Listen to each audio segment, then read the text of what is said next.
Wala naman kaming mamad o yung shelter. Yan ang kwarto ko. So, nakasarado.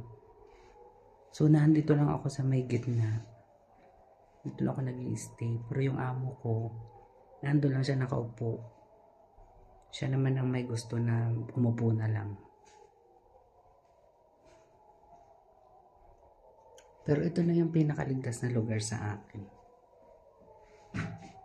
Tuloy-tuloy pa rin ang warning. Nakatatlo na ang sirena.